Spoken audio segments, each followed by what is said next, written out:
Hello everyone, ಯಾರ್ಯಾರೆಲ್ಲ ದ್ವಿತೀಯ P U ಸಿನ pass ಆಗಿದ್ದೀರೋ ಅವರಿಗೆ ಗ್ರಾಮ ಪಂಚಾಯಿತಿಗಳೊಳಗಡೆ ಸರ್ಕಾರಿ ಉದ್ಯೋಗಾವಕಾಶ ಅನ್ನುವಂಥದ್ದು ಇದೆ. ಹಾಗಾಗಿ ಯಾರ್ಯಾರೆಲ್ಲ ಅರ್ಹರಾಗಿರ್ತೀರಾ ಅವರು ಅರ್ಜಿಯನ್ನು ಸಲ್ಲಿಸಬಹುದು. ಹಾಗಾದರೆ ಈ ಒಂದು ಹುದ್ದೆಯನ್ನು ಪಡ್ಕೊಳ್ಳೋದಕ್ಕೆ ನಿಮಗೆ ಏನೇನೆಲ್ಲ ಇರಬೇಕು, ವಯೋಮಿತಿ ಆಗಿರಲಿ, ಅರ್ಹತೆಗಳಾಗಿರಲಿ, ಮತ್ತು ಯಾವ ರೀತಿ ಮೀಸಲಾತಿ ಇದೆಯಾ, ಏನಿದೆ, ಆ್ಯಂಡ್ ಎಲ್ಲಿ ಕೆಲಸ ಮಾಡಬೇಕಾಗತ್ತೆ, ಯಾವ ಥರ ಅಪ್ಲೈ ಮಾಡಬೇಕು, ಪ್ರತಿಯೊಂದನ್ನು ಕೂಡ ಈ ಒಂದು ವಿಡಿಯೋದಲ್ಲಿ ಹೇಳ್ತೀನಿ. ಯಾವ ರೀತಿಯಾದಂತಹ ಹುದ್ದೆಗಳಿದ್ದಾವೆ ಅಂತಂದರೆ, ಗ್ರಾಮ ಪಂಚಾಯಿತಿಗಳೊಳಗಡೆ ಖಾಲಿ ಇರುವಂತಹ ಗ್ರಂಥಾಲಯ ಮತ್ತು ಮಾಹಿತಿ ಕೇಂದ್ರದ ಮೇಲ್ವಿಚಾರಕರ ಹುದ್ದೆಗಳಿಗೋಸ್ಕರ ನೇಮಕಾತಿಯನ್ನು ಮಾಡಿರೋ ಅಂಥದ್ದು. ಹಾಗಾಗಿ ಇದ್ರ ಬಗ್ಗೆ ಎಲ್ಲ ತಿಳ್ಕೊಬೇಕು ಅಂತ ಅಂದರೆ ಈ ವಿಡಿಯೋನ ಕಂಪ್ಲೀಟಾಗಿ ನೋಡಿ. ಒಂದು ವೇಳೆ ನೀವಿನ್ನೂ ನನ್ನ ವಿಡಿಯೋನ ಚಾನಲ್ಗೆ ಸಬ್ಸ್ಕ್ರೈಬ್ ಮಾಡ್ಕೊಳ್ದಲೇ ನೋಡ್ತಾ ಇದ್ದೀರಾ ಅಂತಂದರೆ ದಯವಿಟ್ಟು ಹೋಗಿ ಸಬ್ಸ್ಕ್ರೈಬ್ ಮಾಡಿಕೊಂಡು ನೋಡಿ. ಯಾಕೆ ಅಂದರೆ ಇದೇ ಥರದ ಇನ್ಫಾರ್ಮೇಟಿವ್ ವಿಡಿಯೋಸ್ ಅಂತೂ ನನ್ನ ಚಾನಲಲ್ಲಿ ಅಪ್ಲೋಡ್ ಮಾಡ್ತಾನೇ ಇರ್ತೀನಿ. ಇಷ್ಟ ಆದರೆ ಒಂದು ಲೈಕ್ ಕೂಡ ಮಾಡಿ. ಇನ್ನು ಯಾರ್ಯಾರಿಗೆ ಈ ಒಂದು ಗ್ರಾಮ ಪಂಚಾಯಿತಿ ಗ್ರಂಥಾಲಯದೊಳಗಡೆ ಮತ್ತು ಮಾಹಿತಿ ಕೇಂದ್ರದ ಮೇಲ್ವಿಚಾರಕರ ಹುದ್ದೆಯನ್ನು ಮಾಡಬೇಕು ಅಂತ ಅಂದ್ಕೊಂಡಿದ್ದೀರಾ, ಹುದ್ದೆಯನ್ನು ಪಡ್ಕೊಬೇಕು ಅಂತ ಅಂದ್ಕೊಂಡಿದ್ದೀರಾ, ಅವರು ಪ್ರತಿಯೊಂದು ಡೀಟೇಲ್ಸನ್ನು ಕರೆಕ್ಟಾಗಿ ಓದ್ಬಿಟ್ಟು ಅರ್ಜಿಯನ್ನು ಹಾಕಬಹುದು.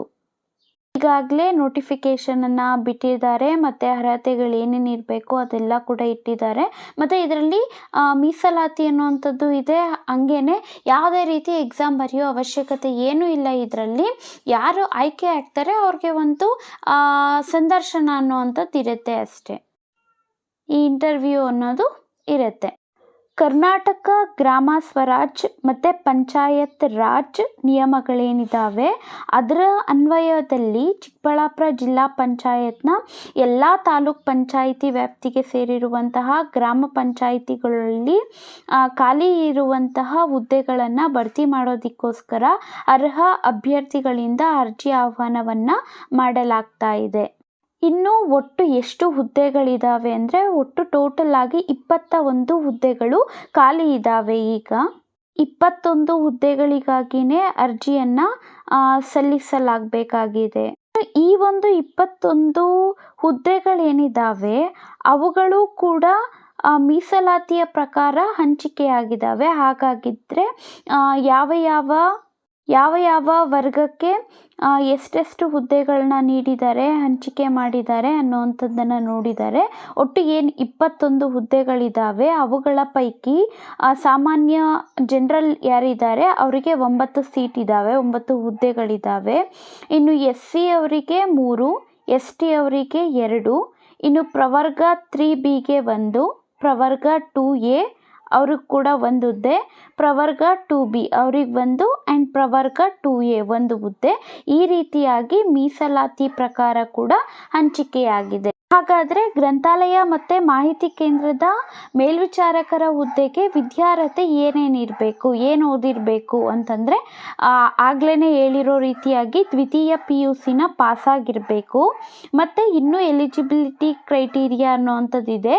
ಗ್ರಂಥಾಲಯ ವಿಜ್ಞಾನ ಕೋರ್ಸ್ ಪ್ರಮಾಣ ಪತ್ರವನ್ನು ಪಡೆದಿರಬೇಕು ಮತ್ತು ಕನಿಷ್ಠ 3 ತಿಂಗಳ ಕಂಪ್ಯೂಟರ್ ಕೋರ್ಸ್ನಲ್ಲಿ ಉತ್ತೀರ್ಣರಾಗಿರಬೇಕು. ವಿದ್ಯಾರ್ಹತೆ ಏನಿದೆ, ನಿಮಗೆ ಇನ್ನೂ ಪದವಿ ಓದಿದ್ದೀರಾ ಅಂದರೂ ಕೂಡ ಅದನ್ನೇನು ಪರಿಗಣಿಸೋದಿಲ್ಲ. ಯಾಕೆ ಅಂತಂದರೆ ಇಲ್ಲಿ ಬೇಕಾಗಿರೋವಂಥದ್ದು ಸೆಕೆಂಡ್ PUC ಪಾಸಾಗಿರಬೇಕು, ಅಲ್ಲಿಗೆ ಮಾತ್ರ ಕೇಳ್ತಾರೆ. ಇನ್ನು ವಯಸ್ಸಿಗೆ ಕೂಡ ಅರ್ಹತೆಗಳಿದ್ದಾವೆ. ಯಾರ್ಯಾರಿಗೆ ಎಷ್ಟೆಷ್ಟು ವಯೋಮಿತಿ ಇರಬೇಕು ಅಂತ. ಕನಿಷ್ಠ ವಯೋಮಿತಿ ಬಂದು 18 ವರ್ಷ ಇರುತ್ತೆ. ಯಾರೇ ತಗೊಂಡ್ರು, ಯಾವ ವರ್ಗ ತಗೊಂಡ್ರು ಕೂಡ 18 ವರ್ಷ ಮಿನಿಮಮ್ ಏಜ್ ಆಗಿರಬೇಕು. ಇನ್ನು ಗರಿಷ್ಠ ವರ್ಷ ಅಂತ ತಗೊಂಡ್ರೆ ಸಾಮಾನ್ಯ ಅರ್ಹತೆ ಅಭ್ಯರ್ಥಿಗಳೇನಿದ್ದಾರೆ ಅವರಿಗೆ 35 ವರ್ಷ, ಮ್ಯಾಕ್ಸಿಮಮ್ ಅಂತಂದರೆ ಅವರಿಗೆ 35 ವರ್ಷ ಆಗಿರ್ಬೋದು. ಇನ್ನು ಪ್ರವರ್ಗ 2A, 2B, 3A, 3B ಇದಕ್ಕೆ ಯಾರು ಸೇರಿದ್ದಾರೆ ಆ ಅಭ್ಯರ್ಥಿಗಳಿಗೆಲ್ಲ ಗರಿಷ್ಠ 38 ವರ್ಷ ಆಗಿರಬಹುದು. ಇನ್ನು ಪರಿಶಿಷ್ಟ ಜಾತಿ, ಪರಿಶಿಷ್ಟ ಪಂಗಡ, ಪ್ರವರ್ಗ 1 ಈ ಥರ ಅಭ್ಯರ್ಥಿಗಳೇನಿದ್ದಾರೆ ಅವರಿಗೆ ಗರಿಷ್ಠ 40 ವರ್ಷ ವಯಸ್ಸಾಗಿರ್ಬೋದು. ಇದರಲ್ಲಿ ಯಾರು ಮೀಸಲಾತಿಯನ್ನು ಬಯಸ್ತೀರಾ ಅಂಥವರು ಏನೇನೆಲ್ಲ ದಾಖಲೆಗಳು ಬೇಕಾಗುತ್ತೆ ಅದರ ಮಾಹಿತಿಗಳನ್ನು ಈ ಅಫಿಷಿಯಲ್ ವೆಬ್ಸೈಟ್ ಇರುತ್ತೆ ಅದರಲ್ಲಿ ನೋಡಿಕೊಂಡು ಆನ್ಲೈನಲ್ಲಿ ಅರ್ಜಿಯನ್ನು ಸಲ್ಲಿಸೋದಕ್ಕೂ ಮುಂಚೆನೇ ಅದರ ಬಗ್ಗೆ ಡೀಟೇಲ್ ಆಗಿ ನೋಡಿಬಿಟ್ಟು ಬೇಕಾಗಿರುವಂತಹ ದಾಖಲೆಗಳನ್ನು ನೀಡಬೇಕಾಗಿರುತ್ತೆ. ಹಾಗಾದರೆ ಇವಾಗ ಸೆಕೆಂಡ್ PU ಪಾಸಾಗಿರಬೇಕು, ಈ ಥರ ಅರ್ಹತೆಗಳನ್ನು ನೋಡಿದ್ವಿ. ಇನ್ನು ಯಾವ ರೀತಿಯಾಗಿ ಗ್ರಂಥಾಲಯ ಮತ್ತು ಮಾಹಿತಿ ಕೇಂದ್ರದ ಮೇಲ್ವಿಚಾರಕರ ನೇಮಕವನ್ನು ಮಾಡ್ಕೊಳ್ತಾರೆ, ಯಾವ ವಿಧಾನದಲ್ಲಿ ಅಂತ ಅಂದರೆ, ಇವಾಗೇನು ನಿಗದಿಪಡಿಸಿದ್ದಾರೆ ವಿದ್ಯಾರ್ಹತೆ ಸೆಕೆಂಡ್ PUCಯಲ್ಲಿ ಪಾಸಾಗಿರಬೇಕು ಅಂತ. ಸೊ ಅದರಲ್ಲಿ ಯಾರು ಜಾಸ್ತಿ ಅಂಕಗಳನ್ನು ಗಳಿಸಿರ್ತಾರೆ, ಗರಿಷ್ಠ ಅಂಕಗಳು ಮೆರಿಟ್ ಆಧಾರದೊಳಗಡೆ ಶಾರ್ಟ್ ಲಿಸ್ಟನ್ನು ಮಾಡ್ತಾರೆ. ದಾಖಲೆಗಳನ್ನೆಲ್ಲ ಪರಿಶೀಲನೆ ಮಾಡಿಬಿಟ್ಟು ಅಂತಿಮವಾಗಿ ಆಯ್ಕೆ ಮಾಡ್ತಾರೆ. ಇನ್ನು ಅರ್ಜಿ ಸಲ್ಲಿಸಬೇಕಾಗಿರುವಂತಹ ದಿನಗಳು, ಇವಾಗ ಅರ್ಜಿ ಒಂದು ಪ್ರಾರಂಭ ಆಗುವಂಥದ್ದು ಸಲ್ಲಿಸೋದಕ್ಕೆ ಸೆಪ್ಟೆಂಬರ್ 2ನೇ ತಾರೀಕು 2024. ಇನ್ನು ಕೊನೆಯ ದಿನಾಂಕ ಯಾವತ್ತಿದೆ ಈ ಒಂದು ಹುದ್ದೆಗಾಗಿ ಅರ್ಜಿಯನ್ನು ಸಲ್ಲಿಸೋದಕ್ಕೆ ಅಂತಂದರೆ ಸೆಪ್ಟೆಂಬರ್ 21ನೇ ತಾರೀಕಿದೆ. ಇನ್ನು ಅರ್ಜಿಯನ್ನು ಸಲ್ಲಿಸೋದಕ್ಕೆ ಏನಾದರೂ ಶುಲ್ಕವನ್ನು ಪಾವತಿ ಮಾಡಬೇಕಾ ಅಂತ ಅಂದರೆ, ಹೌದು, ಶುಲ್ಕವನ್ನು ಪಾವತಿ ಮಾಡಬೇಕಾಗಿರುತ್ತೆ ಅರ್ಜಿಯನ್ನು ಸಲ್ಲಿಸೋದಕ್ಕೆ. ಸಾಮಾನ್ಯ ಅರ್ಹತೆ ಅಭ್ಯರ್ಥಿಗಳು ಯಾರ್ಯಾರು ಇರ್ತೀರಾ ಅವರು 500 ರೂಪಾಯಿಯನ್ನು ಪಾವತಿಸಬೇಕು. ಇನ್ನು ಇತರೆ ಹಿಂದುಳಿದ ವರ್ಗಗಳ ಅಭ್ಯರ್ಥಿಗಳೇನಿರ್ತೀರಾ ಅವರಿಗೆ 300 ರೂಪಾಯಿ, ಮತ್ತು ಪರಿಶಿಷ್ಟ ಜಾತಿ, ಪರಿಶಿಷ್ಟ ಪಂಗಡ, ಪ್ರವರ್ಗ 1 ಮತ್ತು ಮಾಜಿ ಸೈನಿಕ ಅಭ್ಯರ್ಥಿಗಳೇನಿರ್ತಾರೆ ಅವರಿಗೆ 200 ರೂಪಾಯಿ, ಮತ್ತು ವಿಶೇಷ ಚೇತನ ಅಭ್ಯರ್ಥಿಗಳಿಗೆ 100 ರೂಪಾಯಿಗಳ ಪಾವತಿಯನ್ನು ಮಾಡಬೇಕಾಗಿ ಇರುತ್ತೆ, ಶುಲ್ಕವನ್ನು ಕಟ್ಟಬೇಕಾಗಿ ಇರುತ್ತೆ. ಇನ್ನು ಈ ಒಂದು ಶುಲ್ಕ ಏನಿದೆ ಅದನ್ನು ಜಿಲ್ಲಾ ಪಂಚಾಯತ್ನ ಗ್ರಂಥಾಲಯ ಖಾತೆ ಇರುತ್ತೆ ಚಿಕ್ಕಬಳ್ಳಾಪುರದ್ದು, BB ರಸ್ತೆ ಶಾಖೆ, ಕೆನರಾ ಬ್ಯಾಂಕ್ ಖಾತೆ ಸಂಖ್ಯೆ ಇರುತ್ತೆ, ಅದನ್ನೆಲ್ಲ ನೋಡಿಬಿಟ್ಟು ಪಾವತಿ ಮಾಡಬೇಕಾಗಿರುತ್ತೆ. ಮತ್ತು ಚಲನ್ ಪ್ರತಿನ ಕೂಡ ಅರ್ಜಿ ಸಲ್ಲಿಸುವಾಗ ಕಡ್ಡಾಯವಾಗಿ ಅಪ್ಲೋಡ್ ಮಾಡಬೇಕಾಗುತ್ತೆ, ಯಾಕೆಂದರೆ ಶುಲ್ಕವನ್ನು ಪಾವತಿ ಮಾಡಿದ್ದೀರಾ ಇಲ್ವಾ ಅಂತ ಅದರಲ್ಲೇ ಗೊತ್ತಾಗುವಂಥದ್ದು. ಇನ್ನು ಒಂದು ವೆಬ್ಸೈಟ್ ಇರುತ್ತೆ chikkballapura.nic.in ಅಂತ, ಆ ಒಂದು ವೆಬ್ಸೈಟ್ಗೆ ಭೇಟಿಯನ್ನು ನೀಡಿಬಿಟ್ಟು ನೀವು ಅರ್ಜಿಯನ್ನು ಸಲ್ಲಿಸಬೇಕಾಗಿ ಇರುತ್ತೆ. ಇನ್ನು ಆನ್ಲೈನ್ನ ಬಿಟ್ಟು ಬೇರೆ ಯಾವುದೇ ಮಾರ್ಗದೊಳಗಡೆ ಕೂಡ ಅರ್ಜಿಯನ್ನು ಸಲ್ಲಿಸೋದಕ್ಕೆ ಆಗೋದಿಲ್ಲ. ಹಾಗಾಗಿ ನೀವು ಆನ್ಲೈನಲ್ಲೇ ಅರ್ಜಿಯನ್ನು ಸಲ್ಲಿಸಬೇಕಾಗಿರುತ್ತೆ.